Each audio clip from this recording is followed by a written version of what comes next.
In other news, stakeholders in Western Westmoreland are still trying to find solutions to the social ills that led to last week's multiple murder and shootings in the area.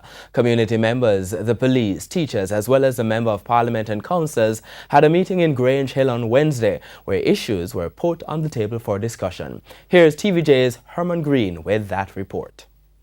Passionate pleas from residents still traumatized by last Tuesday's shooting death of 7 in Grange Hill, Westmoreland. The first shooting that took place at 8 o'clock in the morning, and there was no police present in our community until 8 in the night when we have another ransom of 4 more deaths.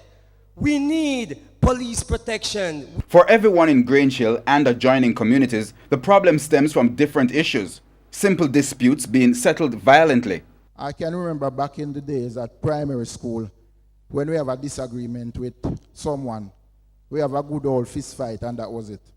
By the end of the day, we are friends. Today, have a disagreement.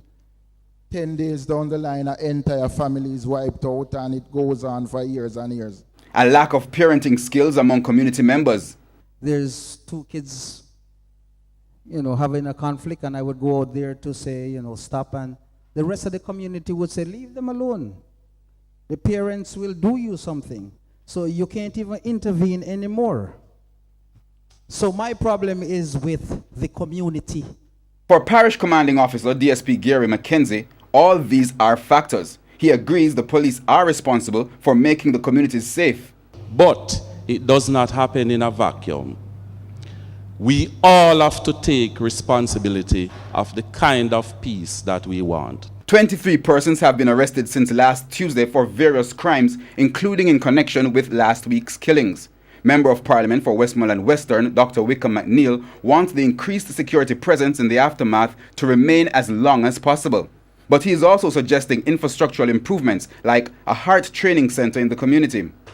We have too many unattached youth that are bright and they want the opportunity, they want the chance, but they just have not gotten the chance. And if we can give them a little additional training and so forth. He has also recommended sports competitions as a means of engaging the youths and taking back the community from negative influences. And he has committed $200,000 to start. The JPS is also being engaged to fix streetlights in some communities. Herman Green, TVJ News.